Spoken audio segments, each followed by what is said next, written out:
Hello students, welcome. So in the last session we would have learned about what is controlling and how it is important for an organization. So we saw the meaning of controlling and the importance and a few points regarding that. And in this session we're going to see what are all the limitations and the drawbacks of of controlling. So to recap, controlling refers to imposing of influence over an object or a person in an organization. So that kind of influence could result in more profitability for the organization. So controlling can be used in various means in various departments. So for example, in production department, if a company would desire to have a production up to 1000 units per month, it could control its employees or it could control the assets, and it could use the resources in a way that it will uh, manufacture the desired quantity in the desired time. So that is one example for controlling, and controlling is implemented by a system in every organization called a control system, and the control system implements and influences the necessary departments or the or parts in the company. So moving on from that, we're going to see the limitations of controlling. The first limitation is difficulty in setting quantitative standards. So what is a standard? Standard means the desired level of output for any organization. So quantitative standard means explaining that standard in a quantity, in a monetary quantity that is to be measured with certain amount of certain units. So that is called quantitative standards. So for to make controlling happen, we should have a quantitative standard. In the example we have seen, a company would like to manufacture 1000 units per month. That 1000 units is called quantitative standard. So achieving that quantitative standard is being done by implementing control over the production department. So to set that quantitative standard, to set that whether it is 1000 units or 1200 units, is a difficult task. Maybe for production it is easy, but let us say we have a human resource department whose job is to hire 50 people in a month. That human resource department ought to be controlled by the management, and if the desired quantity is not being produced, the management should take some efforts to make sure that the desired quantity is being achieved. But to set that quantity is a difficult job in the first place. So in manufacturing sector, a company has to think before setting that standard, whether that kind of reduction in or increase in expense or reduction in expense will result in the desired profits. So if an entity wants to control its expenses, let's say an entity has 1 lakh rupees expense per month and it wants to reduce that expense to rupees 80,000, a company has to think before that if the costs are reduced, will they leave more profit? If the costs are not reduced, there is no point in implementing such kind of control, and in that scenario the control could backfire. So the organization has to think all that before setting that kind of standards. That is one difficulty. And the next one is little control on external factors. In the last video we have seen how much power an organization has to control the its employees and the resources of the organization. Employees would mean the subordinates, the laborers, the workers, the staff, everyone, and the resources would refer to the expenses, assets, and the liabilities of the company. So the management has the power to control any of these elements, and even though a management has so much power, when it goes to outside the enterprise, when it goes outside the organization, the factors that are outside the organization called the external factors uh, does not have the management does not have any control on the external factors. So these factors are called uncontrollable external factors. Some examples are government policies, technological changes, competitors, and so on. So in the previous example, we have saw that a company would like to reduce its expense from 1 lakh rupees to 80,000. But let us say there is a technological change that happens during the month, and the company would like to implement that change in the organization too, in a manufacturing unit too, means it has to incur more expense to make that change happen. So in that scenario, the company is pushed to spend more money. So therefore, the technological change being an external change could not be controlled by the management of the organization. So that is also another drawback. And one more is control over the people.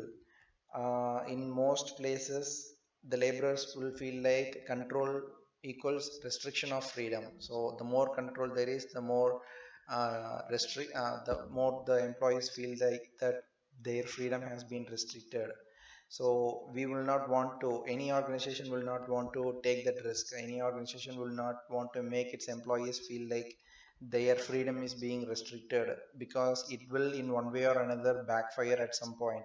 So it might end up in the employee lockout or strike, or it might end up in the employee being relieved without further notice from the company. So it will end up in loss for either the company or the employee.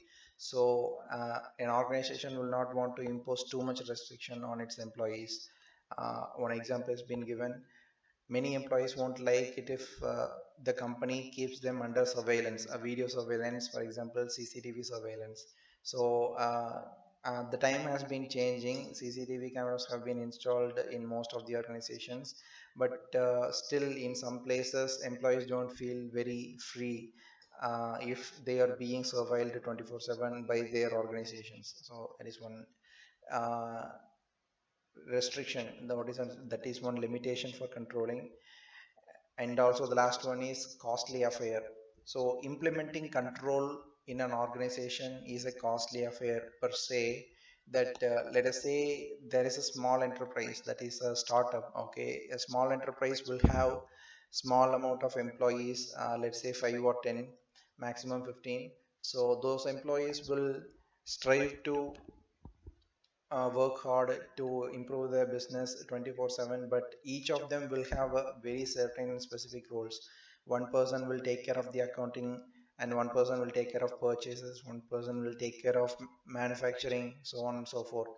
To appoint a separate person just to take care of controlling, to appoint a separate you know to outsource it to a separate company just to control the manufacture process will be highly expensive for them. They will simply give the job to whoever who is in charge of the department. If there is someone who is in charge of the uh, manufacturing department, that person will be given a job of controlling it. But even then, it is difficult to continue, because that person being an employee of a small organization will already have a lot of work in his hand. So adding additional task to him is hard for him. So also since it is a small enterprise, it can't afford to outsource such control to other companies.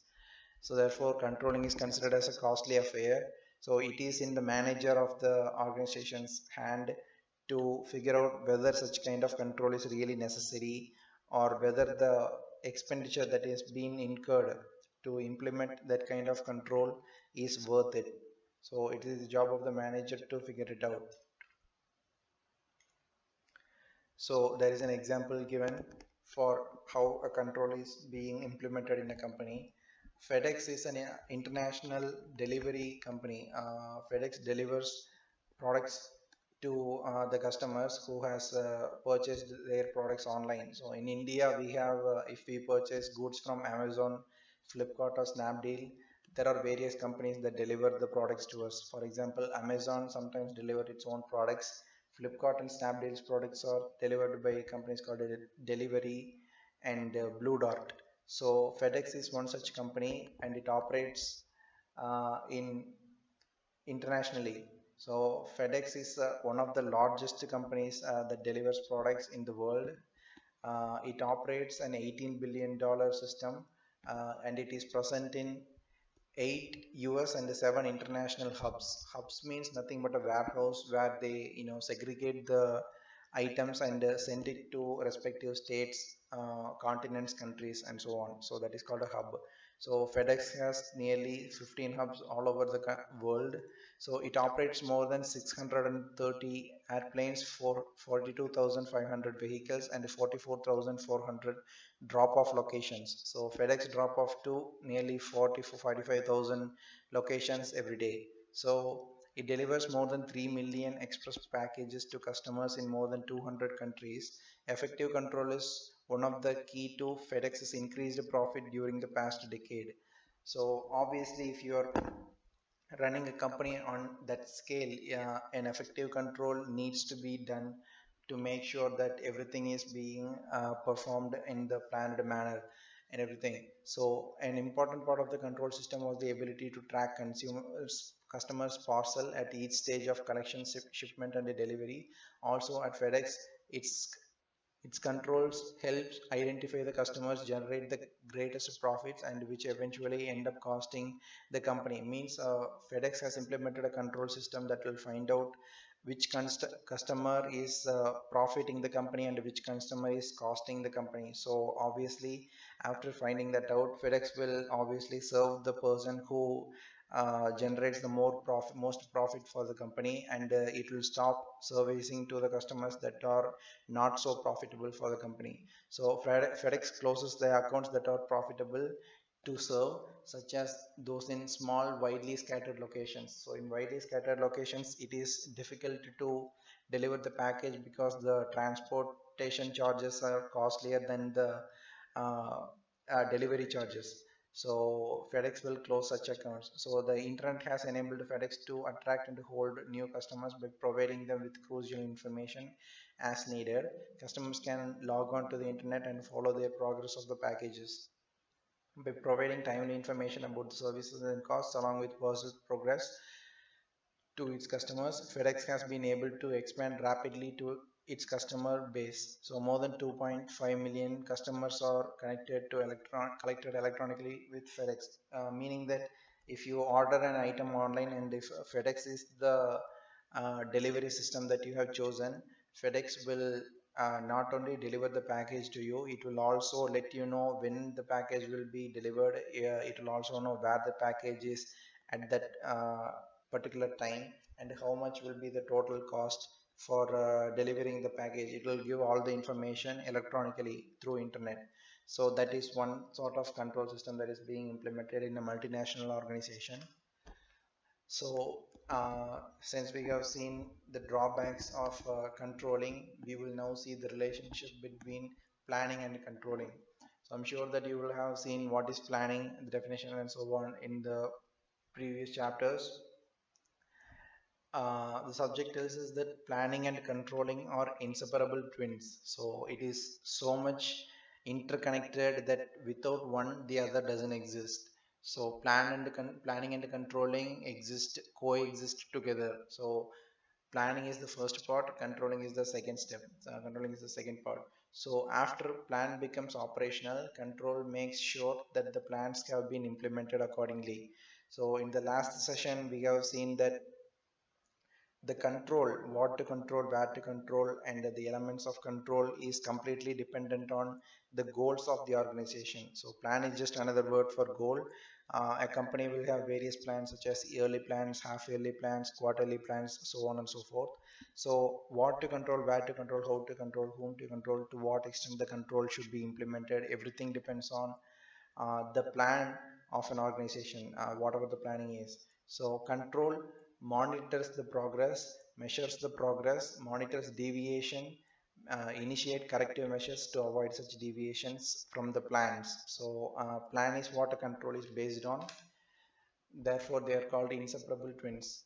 So planning without controlling is pointless. So if you are to plan, if you are running a business organization, if you are planning, let's say you have a human resource department and you are planning to hire three more staffs for the upcoming year, and you tell the human resource department that we require three more staffs, and it is the job of the human resource department to hire the necessary staffs. But let's say if you do not impose any control, you will not know whether the human resource department have performed that job in the right time, whether the human resource department has hired the right people. So to make sure of that, every organization will have some control to watch over the departments. That's what we have seen in the last slide. It monitors the progress and measures the progress. So it measures what how much amount of work is being done by each and every one. So that's why planning without controlling is pointless. Controlling is aimless without plans too. So like we have seen before, if we can have control over various things like the resources and people working in the organization, but without knowing how much to control, the whole point of controlling is aimless. We don't know what to control and everything, but all we know is to control, that is just as useless as having no control at all. So where there is no plan, there is no control. So the first step you need to do is to plan, and then based on the plan, you should have the control in an organization. So planning means looking ahead. So at the beginning of the year, a company plans for the whole year. Controlling means looking back what has been done, and if that the work that is being done is not satisfiable enough, it should force or it should influence the people that is responsible for it to perform more than that. So that's the job of controlling.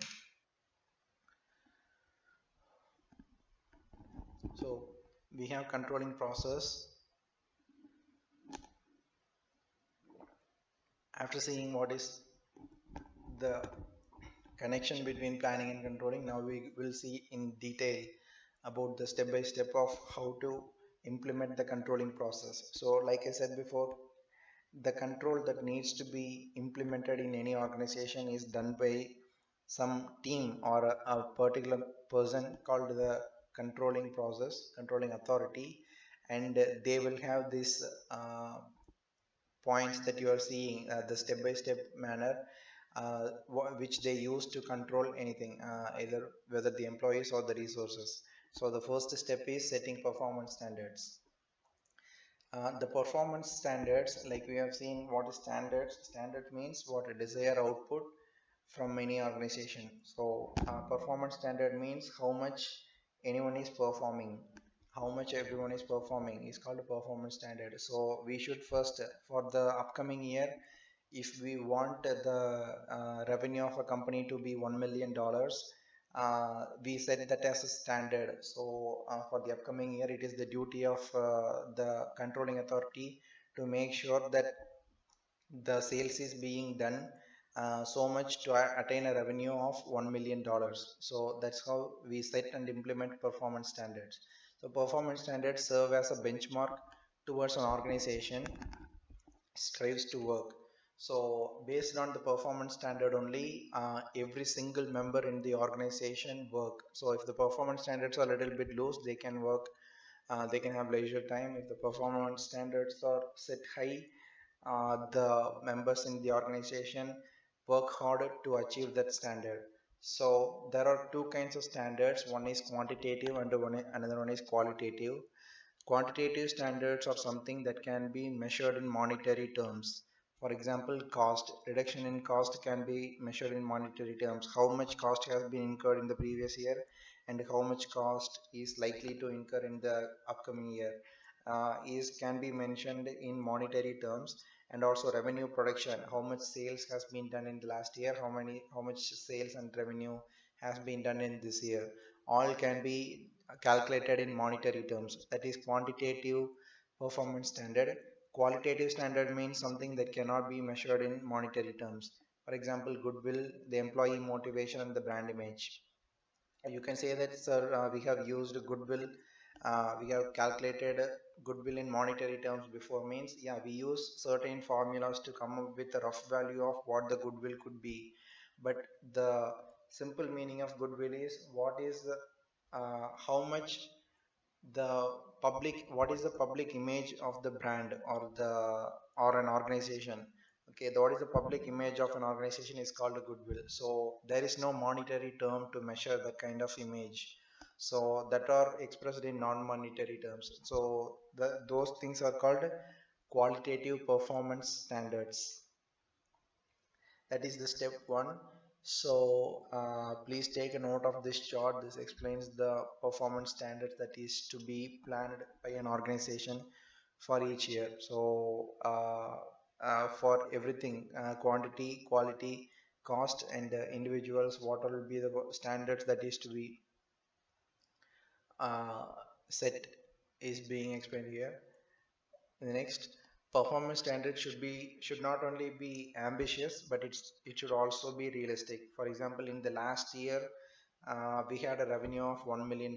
Means in this year we cannot expect to achieve a revenue of $3 million. That is a 300% increase in the revenue.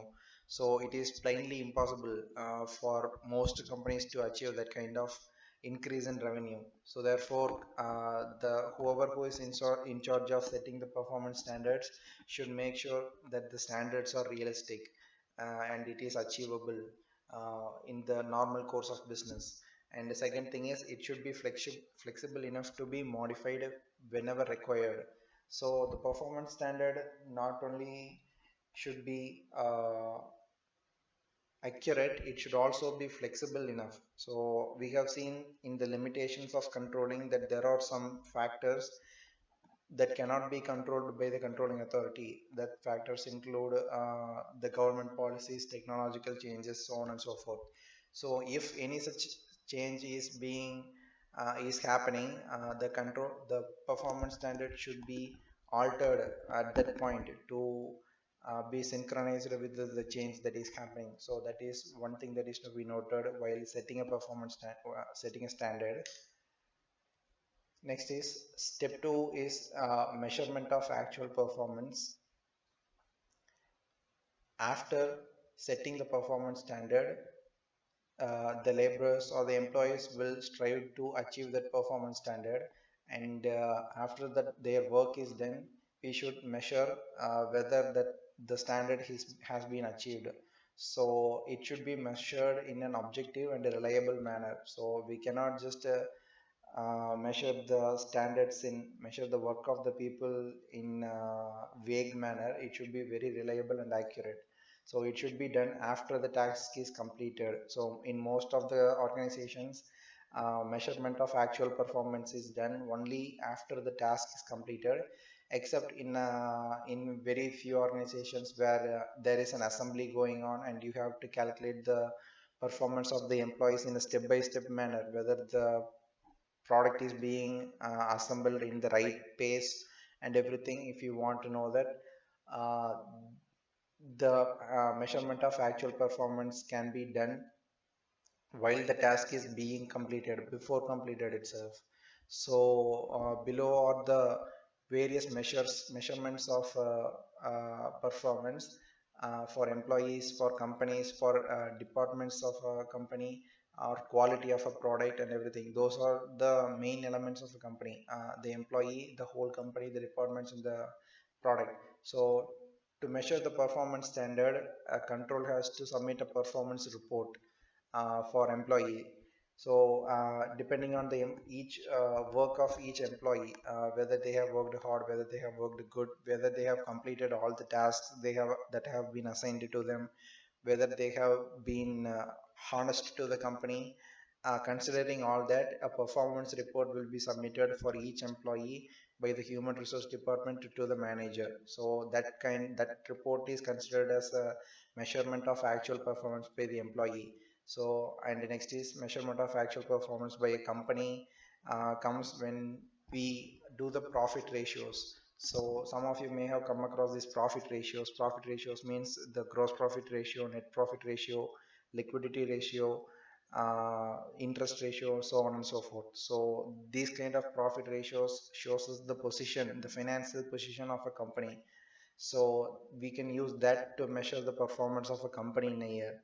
So how to measure the performance of a department in units concerned. For example, we have seen before in HR department, if the HR department is supposed to hire 50 personnel for the company, it should have hired 50 personnel. So if they hired 41 or 42 personnel, it means that they have underperformed. So in whatever the units concerned with the department, the performance is being measured for that department. And the next one is measurement of quality. So random quality check will be conducted in many manufacturing organizations. For example, if there is a manufacturing unit that manufactures, television, the manager might come in suddenly and he will take one finished product and check that whether the product is being working well, if there is any defect, and so on and so forth. So that kind of random quality check makes sure that there are no high percentage of defects. So high percentage of defects means high loss for the company. So to avoid that loss, a controlling authority will be there to measure the quality of the products.